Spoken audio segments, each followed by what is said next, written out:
প্রভূত পরমানন্দ পতিতের বন্ধু দয়াল শ্রী নিতাই চাঁদের মোহন বম্বায় শ্রী শ্রী গান্ধার্বিকা গিরিধারীর অবহিতটি করুণায় শ্রীমন্দির শ্রী অঙ্গনে সাপ্তাহিক ভাগবতী ও অমৃত যজ্ঞে সুধা যজ্ঞে হরিকথার শুভারম্ভে অস্মাদীয় জীবন আধার জীবন ধন জীবন সর্বস্ব প্রাতঃ স্মরণীয় পরম বন্দনীয় সদ্গুরু শ্রী ভগবান শ্রী শ্রী গুরু মহারাজের রাতুল আতুল পাবন যুগল চরণারবিন্দে পরার্থ কোটি দণ্ডবত প্রণতি। ইতিপূর্বে যিনি জ্ঞান পীঠে অমীয় হরিকথা সিঞ্চন করে আমাদের সংসার তাপে তাপিত হৃদয়কে অমৃত দান করে শীতল করেছেন, সেই পূর্ববর্তী আমাদের পরম পরিচিত জন, নিজজন, ভদ্রজন, সুধীজন শ্রী বৈদ্যুৎ বিশ্বাস মহাশয় সম্মুখে মহাপ্রভুর প্রিয় অনুরাগী গৌরীয় বৈষ্ণবজন, সুধী সজ্জন, মাতৃমণ্ডলী সকল ভক্ত চরণে সশ্রদ্ধ দণ্ডবত প্রণতি।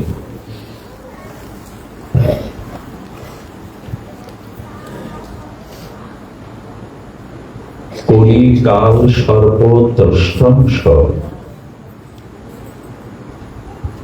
বিষক্ত সর্পদংশনে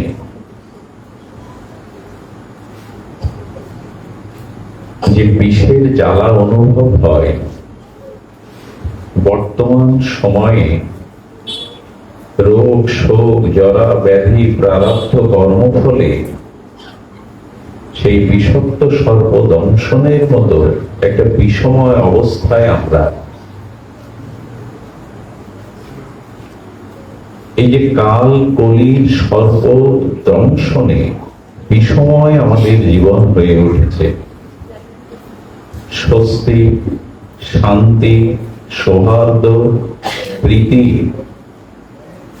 এগুলি যে শান্তি, স্বস্তি, প্রীতি এগুলি আজ হারিয়ে যেতে বসেছে। স্বার্থ, সংকীর্ণতা, পরশ্রী কাতরতা, হিংসা, এটা বিষধর সাপের বিষের মতো জর্জরিত করছে আমাদের আজকের সমাজকে, ব্যক্তিকে, বিশ্বকে। এখন এই যে কাল কলি সর্প বিষের জর্জরিত জীবের হৃদয়, এর থেকে মুক্তির কি উপায় আছে? সে কথাই বলছেন যে গোবিন্দ নাম দাবেন দত্ত যশ্বতে ভস্যদ। যেমন প্রজ্বলিত অগ্নি, তাতে জল আহুতি দিলে, শীতল জল আহুতি দিলে যেমন অগ্নি নিবাপিত হয়, তেমনি ভব মহাদাবাগ্নি, সংসারের ত্রিতাপ দগ্ধিত তাপ, এগুলি শ্রী ভগবানের নাম রূপ লীলা কথার মধ্যেই নিবাপিত হওয়ার সম্ভাবনা পরিপূর্ণরূপে শাস্ত্র জানিয়েছে। অগ্নিতে পেট্রোল ঢাললে তো বেড়ে যাবে, অগ্নিতে আজকাল পেট্রোল ঢালার মানুষের অভাব নেই, আরো জ্বলুক। কিন্তু একমাত্র সাধু সঙ্গে হরিকথা হরিনামই এই অগ্নিতে শীতল জলের মতো অগ্নি নিবাপন করার একমাত্র উপায় এই সাধু সঙ্গ, হরিনাম, হরিকথা। কিন্তু এতে আমাদের বিশ্বাস আছে তো, দৃঢ়তা আছে তো যে এতেই ত্রিতাপ যাবে। ওই বিশ্বাসটার অভাবেই এখানে এলেও মানসিক শান্তি পাচ্ছি না, সুদৃঢ় নিশ্চয়িকা বুদ্ধি আস্থা আসছে না। কারণ বস্তুর মহিমা না জানলে, বস্তুর তত্ত্ব না জানলে, সেই বস্তু গ্রহণ করেও আমরা তার ফল লাভ করতে পারি না। সুধীবৃন্দ, এই জন্য একমাত্র হরিকথা, হরি নাম, এই মহিমায় জীবকে শীতল করতে পারে। দেখুন, শাস্ত্র বলছেন আনন্দ যদি চান, শান্তি যদি চান, আমি এইটুকু বিশ্বাস করি, ভগবানকে মানুষ যত না চায়, শান্তি তার থেকে বেশি চায়। আরো একটা মজার কথা হলো, ভগবান পাওয়ার থেকে শান্তি পাওয়াটা বড়। ধ্যান দিয়ে শোনার কথাগুলি। ভগবান পাওয়ার থেকে স্থায়ী চিরন্তন শান্তি পাওয়াটা আরো বড়। ভগবান যারা পেয়েছে তারা সকলেই শান্তি পায়নি। দুর্যোধন ভগবানকে পেয়েও শান্তি পায়নি, কংস ভগবানকে পেয়েও শান্তি হৃদয়ে পায়নি, রাবণ ভগবান রামচন্দ্রকে সামনে পেয়েও শান্তি পায়নি। কিন্তু বিদ্যাহীন উচ্চ জাতিকুলে না জন্মাও আর বিদ্যা বৈদুষ্য উত্তর জাতিকুল রূপ না থাকলেও সবরই কিন্তু প্রভু রাম নাম করতে করতে পরম শান্তি পেয়েছে। ওই জঙ্গলের মধ্যে কুড়ে ঘরের মধ্যে বিদুরও শান্তি পেয়েছে। দুর্যোধন যুবরাজ হতে পারে, ভগবানের সাথে তার আত্মীয়তা থাকতে পারে, শান্তি পাওয়ার ভগবান পাওয়া এক জিনিস নয়। কথা কি বোঝা যায়? দুর্যোধনের বেয়াই হতেন ভগবান শ্রীকৃষ্ণ। দুর্যোধনের মেয়ে লক্ষণার সাথে আর ভগবান শ্রীকৃষ্ণের ছেলে শাম্বর বিবাহ হয়েছিল। দুর্যোধনের কাছে ভগবান কৃষ্ণ অনেকবার গেছেন, কিন্তু রাবণ, কংস, শিশুপাল, দুর্যোধন ভগবানকে পেয়েও হৃদয়ে শান্তি পায়নি। বিদুর পেল, মীরা পেল, শবরী পেল, প্রহ্লাদ পেল, ধ্রুব পেল। কেন? ভগবান পেয়েও আপনি শান্তি পাবেন এমন নয়। শান্তি তখনই পাবেন, চিরস্থায়ী শান্তি, যখন সাধুর সঙ্গে শ্রবণ কীর্তন দ্বারা হৃদয়ে প্রেম জন্মাবে। ওই সাধু সঙ্গ হরিকথা প্রেমের দ্বারা যদি হৃদয়ে স্থান পেতে পারে প্রেম ভক্তি, তখনই আপনার আত্যন্তিক শান্তি হবে। ভগবান পেলেই শান্তি হবে এমন নয়। এই জন্য ভগবান পাওয়ার থেকে প্রয়োজন চিরস্থায়ী শান্তি পাওয়া। মানুষ ওটাই চায়। ঘরে ঘরে তো ভগবান রয়েছেন, গৌর গোবিন্দ রাম ভগবান শিব ঠাকুর রয়েছেন তো ঘরে, বিগ্রহ রূপে রয়েছেন, তো শান্তি কোথায়? ভগবান পেলেই শান্তি পাবেন এমন নয়। সাধুর সঙ্গে হরি কথা হরি নামের দ্বারা হৃদয় অনুরাগ প্রেম এলে তবেই শান্তি পাবেন। ভগবান পাওয়ার থেকে শান্তি পাওয়া আরো বড়। ওটাই সবাই চাইছে, কিন্তু সেই শান্তি কি করে পাবো? বলে সাধু সঙ্গে দ্বারা। আচ্ছা, আনন্দ শান্তি পেতে হবে, কোথায় পেতে হবে? আমি গতকাল মনে হয় আস্বাদন করছিলাম, একটা সোনার সুচ হারিয়ে গেছে ঘরের মধ্যে। খুঁজতে হবে কি বাইরে? কোথায় খুঁজতে হবে? স্বর্ণ সুচটা হারিয়ে গেছে ঘরের মধ্যে, আপনি বাইরে খুঁজছেন, সুচ পাবেন কি? পাওয়া যাবে না। যেখানে হারিয়েছে ওইখানেই পেতে হবে আপনার। এটাই তো নিয়ম। তো ভগবান বিমুখ হলে অশান্তি, এবং ভগবান বিমুখ হলে আমাদের জীবনে স্খলন পতন নেমে আসে। অর্থাৎ ভগবানের বিমুখতা দোষে ভগবানকে স্মরণ মনন না করেই এই অশান্তির দাবানলে জন্ম মৃত্যু কর্মফল ভোগ করছি। তো যেখানে হারিয়েছেন অর্থাৎ ভগবানের বিমুখ হয়েছেন, এবার সেই ভগবান মুখী হন, ওইখানেই শান্তি লুকিয়ে আছে। যেটি হারিয়েছে ওইখানে খুঁজুন। ভগবান থেকে দূরে সরে গিয়েই অশান্তি এসেছে। শান্তি যদি পেতে হয় তাহলে ভগবানের মধ্যেই পেতে হবে। কেন অর্থে শান্তি দেবে না? বড় পদ প্রতিষ্ঠা পেলে শান্তি দেবে না? জনখ্যাতি, যশ, ঐশ্বর্য, ভোগ বিলাস, এগুলো শান্তি দেবে না? বলে তা যদি দিত তবে যারা ধনী, যারা পদ প্রতিষ্ঠার অধিকারী, তারাও শান্তির অন্বেষণ করত না। একটা কথা বলি, দেখুন, শান্তি বিষয়ের মধ্যে আমরা মনে করি সুন্দরী রমণী, অট্টালিকা, বাড়ি, বড় পদ প্রতিষ্ঠা, ধন সম্পত্তি, ব্যাংক ব্যালেন্স, সমাজে নিজের বড় উচ্চ পদ, আমরা মনে করি এগুলি পেলেই বুঝি সুখী হব। আসলে এটা কেমন জানেন? বালিতে যদি, বালুকণার উপরে যদি সূর্যের কিরণ চকমক করে, ওই বালুতে পড়লে দেখবেন চিকমিক করে। তো ওইটা মনে করলেই আপনি ওটাকে মুক্তা ভেবে ভুল করবেন না। বালির ওপরে সূর্যের কিরণ অংশ পড়লে উজ্জ্বলকৃত হয়ে দূর থেকে মনে হয় যেন মণি পড়ে আছে না। আচ্ছা, পূর্ণিমার চন্দ্র কিরণে সমুদ্র তীরে ঝিনুকের উপরে চন্দ্র কিরণ পড়লে কর্পূরের মতো শ্বেত শুভ্র চন্দ্র কিরণে ঝিনুকের মধ্যে পড়লে মনে হয় ওটাও মুক্তা। মুক্তা নয়, ওটা মুক্তার ভান হচ্ছে। যেমন হরিণ, তৃষিত হরিণ মনে করে আমি পিপাসার্ত, জল কোথায় পাবো, জঙ্গল থেকে বেরিয়ে ছুটতে ছুটতে বালু ধুধু মরুভূমির বুকে, মরুময়ের বুকে মনে করে আচ্ছা বালির উপরে সূর্যের কিরণ আর বাতাস লাগলে একটু ঢেউ খেলার সরোবরের জলের তরঙ্গ মতো মনে হয় কিনা? হয় কিনা? সূর্যের উপরে সূর্যের কিরণ যদি মরুময় বালির উপরে বাতাসের দ্বারা মনে হয় ওখানে সরোবরের জল তরঙ্গ খেলছে, ঢেউ খেলছে। হরিণ ওই মনে করে মূর্তিতে গিয়ে দেখে আরো বেশি তাপ, ছুটছে। জল মনে করে ওইভাবে ছুটলে পাবে তো?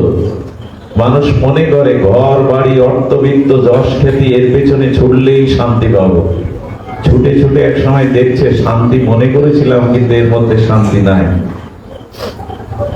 এগুলি মৌলিক প্রয়োজন আপনার জীবনে, এগুলি মৌলিক প্রয়োজন। বাচ্চাগুলো সরিয়ে দেন এখান থেকে, পাঠ বন্ধ করে দিতে হবে, বাচ্চাগুলো সরিয়ে দেন।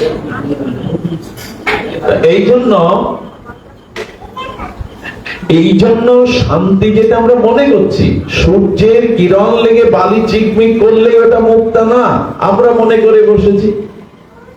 সমুদ্র তীরে ঝিনুকের উপরে চন্দ্রের কিরণ পড়ে একেবারে মনে করছি মণিমুক্তার মতো, আসলেই তা নয়। আমি অনুরোধ করব, যেখানে হারিয়েছেন শান্তি, বস্তু যেখানে হারিয়েছেন ওইখানেই খুঁজে দেখুন। অর্থাৎ ভগবান থেকেই সচ্চিদানন্দ আনন্দ ভগবান থেকেই আসে, অন্য কোথা থেকেও আসে না। আজ পর্যন্ত তাকেও পাইনি। এই জন্য ভগবান মুখী হওয়ার জন্য এই সৎসঙ্গ। সৎ মানে যা ছিল, অতীতে ছিল, এখন আছে, থাকবে, যার বিনাশ নেই, ধ্বংস নেই, যা সত্য, সুন্দর, শান্তিময়, এটাই সৎ। আর সৎসঙ্গ মানে ওই সতের সাথে লেগে থাকা, ওই সতের প্রতি আসক্তি। এখন 2-5 বছর ধরে সঙ্গ করেও যদি পরমাত্মার প্রতি, ভগবানের প্রতি আসক্তি না যায়, আদৌ সেটা সাধু সঙ্গ হয়নি, লোকজন জোগাড় করা হয়েছে আর খিচুড়ি খাওয়া হয়েছে। আপনি সাধু সঙ্গ করছেন, অন্তত ভগবানের প্রতি আপনার আসক্তি যাচ্ছে না, আস্তে আসক্তি যাচ্ছে না। অনেকেই কষ্ট পান, বাচ্চাদের প্রতি এরকম রূঢ় হচ্ছে কেন? ওরা তো খেলবে। ভাগবতে বাচ্চারা খুব বেমানা, আর ওদেরকে শান্ত করার মতো আমরা তপস্যা করে সাধনা করে অনেকেই আনিনি যে ওরা এখানে চুপচাপ থাকবে। বাচ্চারা ভাগবতে খুব বেমানা, কিন্তু অনেক বাচ্চা আছে পুতুলের মতো মায়ের কোলে নীরবে বসে পাঠ শোনে, 2 ঘন্টাও পাঠ শোনে। তাদের পূর্ব সংস্কার তপস্যার দ্বারা হয়তো তারা জগতে এসেছে। বাচ্চাদের ভাগবতে একটু বেমানা। অন্যখানে বাচ্চারা, যে বাড়িতে শিশু নাই সে বাড়ি আর্ধেক নরক। আনন্দ তো ওরাই দেয়, বাচ্চারা যে বাড়িতে নাই ওটা আর্ধেক নরক, ওখানে আনন্দের কমতি আছে। ওদের শিশু মুখের সরল হাসি, ওদের ছোট ছোট পায়ে চক্রমণ, ওদের আদো আদো কথা বাড়িটাকে ভরিয়ে রাখে, দুঃখটাকেও ভুলিয়ে দেয়। এর ভাগবতে ওদের খুব বেমানা, যদি শান্ত না থাকে। আমরা একটু মায়েদের বলবো, যারা ওর মা আছেন একটু তাদের শান্ত করুন। ওই দিকে মন চলে গেলে আমরা পথ হারিয়ে ফেলবো। তো আমরা আস্বাদন করছিলাম এই সংসারটা সুখের মনে হয়, আঁকড়ে ধরি। আচ্ছা, আপনাদের মনে একটা প্রশ্ন যাচ্ছেন না? আপনারা শহরের শিক্ষিত, প্রতিষ্ঠিত, মার্জিত ব্যক্তি, আপনাদের মনে হচ্ছে না মঙ্গলজি আমাদের বাচ্চার মতো, গল্পের মতো, ঠাকুরমার ঝুলির মতো বোঝাচ্ছ কেন সংসারে শান্তি নেই? এই প্রশ্ন যদি আপনাদের মধ্যে আসে, সংসারে শান্তি নেই আপনারা দিনের পর দিন বলে যাচ্ছেন মাইকে, কিন্তু মানুষ সংসার ছাড়ে না কেন? তাহলে এর মধ্যে আটকে আছে কেন? এত যদি বোঝাও আমাদের, শাস্ত্র যদি এত বলে সংসারে শান্তি নেই, তো মানুষ সংসারও তো ছাড়ে না, আঁকড়ে ধরে বসে আছে কেন? এর কারণ কি জানেন? মানুষ মনে করে এইবার শান্তি পাবো, ছেলেটা চাকরি পাবে, মেয়েটার ভালো বিয়ে দেব, একটা ছোট বাড়ি করব, ব্যাংক ব্যালেন্স আছে, ভারতে গিয়ে উন্নত জায়গায় গিয়ে 2-3 বার বছরে চেক করব শরীরে কোনো লিভার খারাপ হলো কিনা। এরকম একটা আশায় থাকে, এইবার শান্তি হবে, এইবার সুখ হবে। বাড়ি ছিল না বাড়ি হলো, গাড়ি ছিল না গাড়ি হলো, ভালো জামাই পাচ্ছিলাম না, মেয়েটা পাত্রস্থ করার বিয়ে হলো, পুত্র চাকরি পেল। একটার পর একটা আশা তার সামনে আসতে থাকে, এই আশায় বুক বেঁধে সে সারা জীবন কাটিয়ে যায়। মৃত্যুর সময় হতাশা নিয়ে বলে, যা চেয়েছিলাম তা সংসারে পাইনি। সুখের আশায় দিন চলে যায়, এইবার সুখ হবে, এবার বুঝি সুখের মুখ দেখবো।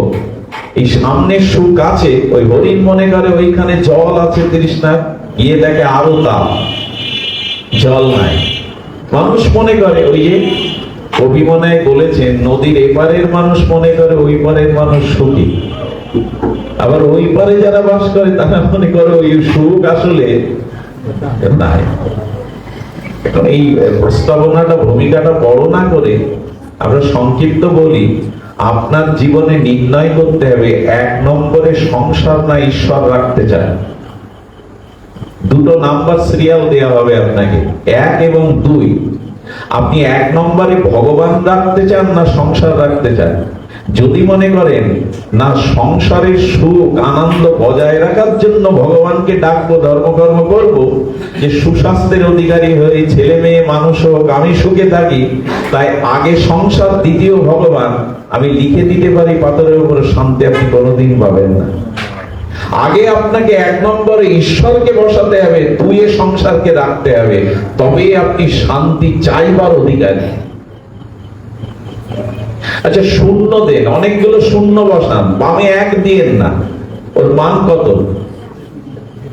বামে যদি 1 দেন, বামে 1 বসান, শূন্যটা তখন 10,000 কোটিও হয়ে যেতে পারে, কিন্তু 1 মুছে দিয়ে শুধু শূন্য দেন, শুধু সংসারকে আঁকড়ে ধরুন, ঈশ্বর ভজন প্রয়োজন নেই, লিখে দিতে পারে আপনি রাজা হলেও শান্তি পাবেন না। 1 বসান, তবে শূন্যর মান হবে। বৃন্দাবনের গাছতলায় বসা, এই ময়লা একটা বৃন্দাবনের ধুলি ধূসরিত থান পরা, তাদের কাছে মন্ত্রী, বড় বড় শেঠ, কোটিপতিরা গিয়ে প্রণাম করে আশীর্বাদ চায়, আছে কি ওদের? লাইভে তো এখন অনেক কিছুই দেখায়, নেটের জগৎ। বৃন্দাবনে যেসব সাধু বসে আছে, ওই উত্তরপ্রদেশের মন্ত্রী যোগী আদিত্যনাথ গিয়ে বর্ষনার বিনোদ বাবা চরণে প্রণাম করে, গায়ে কিছু নেই, একটা এই প্রজ ধুলি মাখা তামাটে একটা থান পরা, ওনাদের কাছে গিয়ে কি চান ওনারা? বলে সাধুর কাছে শান্তি আছে, তারা ঈশ্বরকে জীবনের অধীশ্বর ধ্রুবতারা মনে করেছে, তারা পথ হারা হয়নি। আমরা পথ হারা, তাই যার কাছে গেলে পথ না হারাই, মানুষ তার কাছেই যায়। সাধুদের কাছে আছে হৃদয়ে শান্তি, সাধুদের কাছে আছে হৃদয়ে প্রশস্তি, এজন্য মানুষ সেখানে ছুটে যায়। আপনাদের অনুরোধ করব, জীবনের প্রথমেই ঈশ্বরকে বসান, দ্বিতীয় আপনি সংসারকে রাখুন। এটা যদি উল্টে দেন, আগে সংসার, আর সংসারের সুখ বজায় রাখার জন্য আমার ধর্মকর্ম ঈশ্বর, শান্তি আর এই জন্মে কেন, কোন জন্মেই ধরা দেবে না। আসুন আমরা মূল প্রস্তাবনায় ফিরে যাই, কথা না বলে একটু ধীর স্থির থাকুন। আমি আবার কোলাহলের মধ্যে কথা বলতে পারিনি, এটা আমার অযোগ্যতা, ব্যর্থতা, একটু শান্ত থাকুন। তো এই কাল সর্পের বিষ দংশনে আমরা জর্জরিত, এই কাল সর্পের বিষ হতে আর সংসার জ্বালা থেকে মুক্তির একমাত্র উপায়, আপনাকে সাধু সঙ্গে, ভগবত নাম, ভগবত কথা প্রসঙ্গে ঈশ্বরকেই চাইতে হবে মনে প্রাণে, ভগবানকেই চাইতে হবে।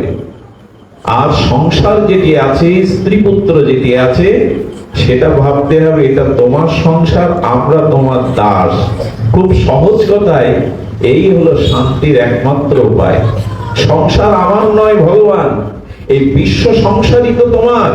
আমার এই ক্ষুদ্র 10 ফুট বাই 10 ফুট ছাদ আর এই দেয়ালের মধ্যে যে কজন আছি, এই সংসার তোমার, আর আমরা তোমার দাস।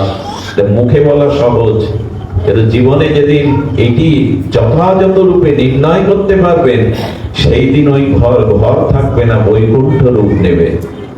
যদি ভাবেন এটা কৃষ্ণের সংসার, আমার নয়, যদি ভাবেন এইখানে পরিবারের স্ত্রী পুত্র যারা আমরা ভগবানের দাস মাত্র, এই উপলব্ধি মৌখিক না, আন্তরিক ভাবে যেদিন হৃদয়ে আসবে, সেই দিন শান্তি আপনার ওই ঘরে ধরা দেবে, এর আগে নয়।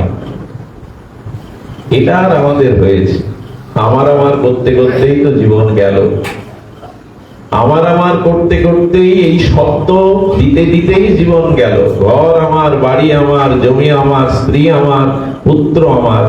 অথচ 25 বছর একসাথে স্বামী স্ত্রী একই ঘরে আছে, স্বামীর জ্বর হলে স্ত্রীর হয় তো? স্ত্রীর হয় কিনা? হয় না তো। বলে যে সুখ দুঃখের সাথী, তা আমার জ্বর হলে স্ত্রীর হয় না, স্ত্রীর হলে আমার হয় না, কিসের সুখ দুঃখের সাথী? 25 বছর ঘর করেও যাকে অর্ধাঙ্গিনী বলছি, সে আমার জ্বরটুকু আমার হলে তো তার হয় না, আমার মাথা ব্যথা হলে তার হয় না, তো কিসের ব্যথা নেওয়ার সাথী?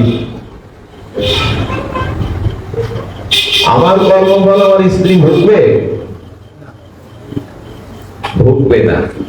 এই জন্য আপনি নিজ উদ্ধারের কর্ম করুন। নিমের চারা লাগান, নিম গাছের চারা। নিম গাছের চারা লাগিয়ে যদি নিম মিষ্টি করতে চান, তাহলে চিনি ঢালুন ওর গোড়ায় 2-4 বস্তা। যদি বলেন না চিনি ঢালবো না, এখানে 7 দিন ভাগবত পাঠ শোনাবো এই নিম গাছকে, হবে তো? নিম তিতো ছাড়া মিষ্টি হবে তো? এই যে পাঠ শোনালেন 7 দিন, ওখানে নিমের চারা তলায় যে আপনি চিনি ঢাললেন, বলে ওর যে স্বভাব, ওটা চিনি ঢাললেও ভাগবত পাঠ নিম গাছের তলায় করলেও মিষ্টি হবে না। ওর স্বভাব যা, তাই থেকে যাবে। আমার প্রারব্ধ অন্য কেউ নেবে না। আমার যে প্রারব্ধ তিতো, ওই তিতো চিনি ঢাললেও, ওখানে ভাগবত বৈষ্ণব সেবা করলেও, গঙ্গা জল ঢাললেও, নিম গাছের তলে এগুলি ঢাললে নিম মিষ্টি হবে, আদৌ তা নয়। আপনার কর্মফল অন্য কেউ নিতে পারে না, তাই নিজের উদ্ধারের চেষ্টা নিজে করুন। সংসার আছে আছে, ওদের কর্তব্য করতে হয়, চাকরি করতে হয়, ব্যবসা করতে হয়, রোগ অসুখ হলে ডাক্তার দেখাতে হয়, খাওয়া পড়া করতে হয়, করুন। কর্তব্য জ্ঞানে কিন্তু মনে রাখবেন, এরা কেউ আপনার প্রারব্ধ নিতে পারবে না। 25 বছর সংসার করেও যদি আমার জ্বর স্ত্রী যায় না যায়, অর্ধাঙ্গিনী কিসের? আমার অর্ধেক সে নেয়, জ্বর নেয় অর্ধেক, নিতে পারে? পারবে না। কর্মফল নেবে কি করে জ্বর যে নিতে পারে না? কর্মফলের দায় আপনার। আপনি নিজের উদ্ধারের চেষ্টা করুন, নিজের আত্মকল্যাণের চেষ্টা করুন। আর সেটা কিসের দ্বারা হবে? একটি অপূর্ব শ্লোক পেয়েছিলাম, দেখুন, অত্যান্তিক মঙ্গল, জগতে সবকিছু পেলে মঙ্গল হয়, কিন্তু অত্যান্তিক মঙ্গলটা কি? এটা ভাগবত শ্রবণে, হরি নামে, এতেই অত্যান্তিক মঙ্গল নিহিত আছে। ধ্যান দিন। আমার জ্বর হলো, ডাক্তার এলো, ঔষধ দিল, পথ্য দিল, জ্বর নিরাময় হলো, কিন্তু আর জীবনে জ্বর আসবে না এমন গ্যারান্টি ঔষধ আর ডাক্তার দেয় কি? দেয় না। যেদিন চিরতরে আর কোনোদিন জ্বর আসবে না, একে বলে অত্যান্তিক মঙ্গল। একমাত্র ভগবত ভজন আর ভাগবত ভক্তি লাভ হলেই জীবের আর কর্মফল আসা যাওয়া নেই, তো কর্মফল কোথায়? জীবের আর জন্ম মৃত্যু জরা ব্যাধি কর্মফল নেই, এটাই হলো অত্যান্তিক মঙ্গল। ডাক্তার ওষুধ দিলে জ্বর সারতে পারে, আর জীবনে জ্বর আসবে না এমন তো নয়। এটা সামান্য মঙ্গল। আর অত্যান্তিক মঙ্গল এই, আর কখনো দুঃখ জরা ব্যাধি মৃত্যু আমাকে গ্রাস করবে না, এর নাম অত্যান্তিক মঙ্গল। আর সেটা আসে ভগবত ভজনে। ভোজন আছে, ভজন আছে তো 3 বেলা তো কিছু পেতে হয় জীবন ধারণের জন্য, তো 3 বেলা ভোজন করি, ভজন করি 3 বেলা। আশ্চর্য হতে হয়। আশ্চর্য মানে আমরা কোনো না কিছু তো খাই, ভোজন করি, ভজন করি না কেন? ভোজনের মতো অসুস্থ হলে ফলের রস তাকে খাওয়ায়, বেডে শুয়ে থাকলে মৃত্যুর দিনেও মানুষকে স্যালাইন দিয়ে খাওয়ানো হয়, মৃত্যুর দিনে ভোজন করি, ভোজন করতে করতে যেতে পারবো তো গোবিন্দ বলতে বলতে? ভোজন আর ভজন, তা আপনি যতটা ভোজনের প্রতি দৃষ্টি দেন, আগ্রহ দেন, ভজনের প্রতি ওইটুকু দৃষ্টি উৎকণ্ঠা ব্যাকুলতা আছে তো? এক বেলা না খেলে 14 জনকে বলি আজকে সকালে আসলে খাওয়া হয়নি, মুখটা শুকনো, এটা এক বেলা ভজন না করলে তো বলি না আমার ভজনটা হলো না। ভজনের আগ্রহটা কই আমাদের? এই ভজনটা আসবে শুদ্ধ সাধু সঙ্গ ছাড়া, হরি কথা শ্রবণ কীর্তন ছাড়া আসবে না। মহাপুরুষগণ, ভক্তগণ 4টি জিনিস অবলম্বন করে এই প্রেম ভক্তি পাবেন, এই সংসার যাত্রা থেকে নিষ্কৃতি পাবেন। সেই 4টি হলো নাম, শ্রী ভগবানের দিব্য নাম, রূপ, লীলা আর ধাম। কটা হলো? এই চতুষ্টয়। সাধুর জীবনে এই 4টি পরম মহত্বপূর্ণ। আত্মকল্যাণ, ভগবত প্রাপ্তি, প্রেম ভক্তির এই 4টিকে অবলম্বন করে আজ পর্যন্ত কোনো ভক্ত, কোনো মহাপুরুষ এই 4টি ছাড়া ভক্তি পায়নি, প্রেম পায়নি। এই জন্ম মৃত্যু চক্র থেকে সে আত্মকল্যাণ, অত্যন্তিক শ্রেয় পায়নি এই 4টি ছাড়া। এই 4টি কি বলা হলো? ভগবানের নাম, ভগবানের রূপ, ভগবানের লীলা আর ভগবানের ধাম। এখন আমাদের সামনে যেটা সহজ, আমরা সবসময় বৃন্দাবনে যেতে পারবো না, আমরা সবসময় নবদ্বীপে যেতে পারবো না, আমরা ভগবানের রূপকে মনে কল্পনা করতে চাইলেও ধ্যানে আসে না, আসে বিষয়, আছে বিষয় ভাবনা। আর আমরা ভগবানের লীলা সকলে যে জানি বা স্মরণ করি তাও না। কিন্তু আমাদের সামনে একটি সহজতর উপায় আছে, সেটি হলো ভগবানের নাম। এই নাম ছাড়া বর্তমান সময় আপনার আমার কিছু করার নেই। অন্য কিছু করলে আপনি আমি পার হতে পারবো না। অন্য ধর্ম, অন্য উপাসনা, অন্য পদ্ধতি, দিগদর্শন যাই শাস্ত্র দিক, সাথে নাম যুক্ত যদি না করেন আপনি পার হতে পারবেন না, ত্রাণ পাবেন না, নিজের আত্মকল্যাণ হবে না। আজ বিশেষ করে অনুরোধ করছি এই প্রসঙ্গটা মন দিয়ে শ্রবণ করার জন্য, যে আমাদের এই বর্তমান সময়ে নাম একমাত্র অবলম্বনই সমস্ত সমস্যার, সমস্ত অকল্যাণ থেকে মুক্তির, এই ভববন্ধন থেকে মুক্তির, এই মৃত্যুময় সংসার পার হয়ে ভগবত ধামে ফিরে যাওয়ার একটি মাত্র শ্রেয়, মঙ্গলকর, শ্রেষ্ঠ উপায় ভগবানের নাম গ্রহণ। একমাত্র উপায় নাম গ্রহণ। কিন্তু আগেই বলেছি, নামের মহিমা, নামের তত্ত্ব না জানলে নামের প্রতি আপনার অনুরাগ আসবে না। আপনারা জানেন পরাক্রমশালী সিংহ তিনি হস্তিকে পর্যন্ত আক্রান্ত করেন। হস্তি আক্রান্ত করে সিংহ বা সিংহী হস্তির মগজটা ওরা খেতে ভালোবাসে। একবার এক পরাক্রমশালী পশুরাজ সিংহ হাতিকে আক্রমণ করে তার মগজ তুলতে গেছে। সেই মগজ খেতে গিয়ে শক্ত কি একটা গালে বেঁধে গেছে, ওটা সে ফেলে দিয়েছে। আসলে ওটা কি জানেন? ওটা গজমতি। কি নাম বললাম? গজমতি। সাথী নক্ষত্রের জল যদি সর্পের মাথায় পড়ে ওটা হয় নাগমণি, আর সমুদ্রের ঝিনুকের মধ্যে পড়লে ওটা হয় মুক্তা। আর যদি ওটা হাতির মস্তকে পড়ে, সাথী নক্ষত্রের জল, তো হাতির মগজে গজমতি হয়। গজমতির হার বলে না মা যশোদার গলে ছিল। এগুলো দুষ্প্রাপ্য, চিন্ময় বস্তু, পাওয়া যায় না। যেমন পরশ পাথর, সাপের মাথার মণি, এগুলি আছে কিন্তু দুষ্প্রাপ্য, এগুলো সাধারণত পাওয়া যায় না।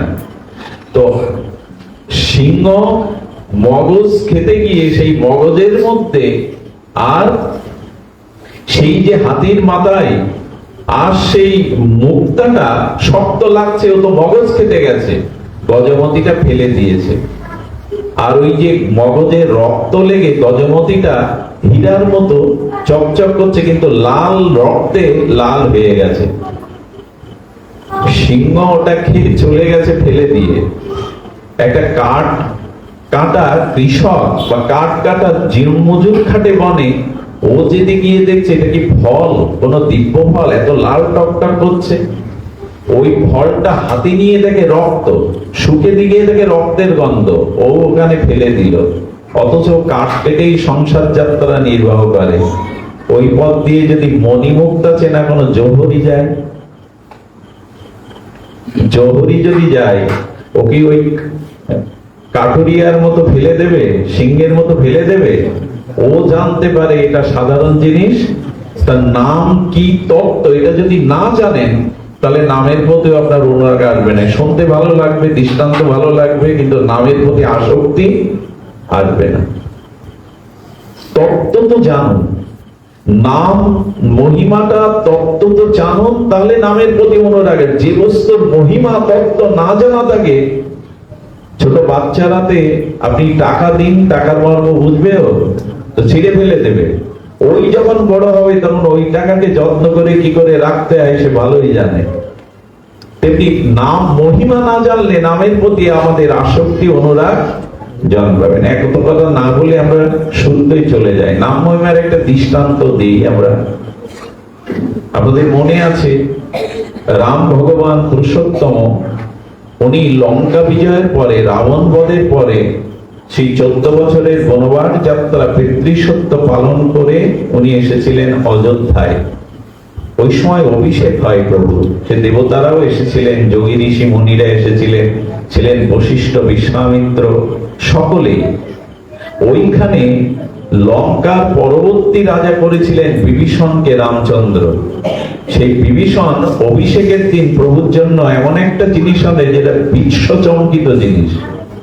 অর্থাৎ রাবণ সমুদ্রের মধ্যে যে দিব্য মণিরত্ন ছিল ওইগুলো তুলে নিয়েছিল। ওই মণিরত্নের একটা মালা গেঁথে, দিব্য মণিরত্ন, সাধারণ মণিরত্ন না, বিভীষণ রামের গলায় পরাতে গেছে।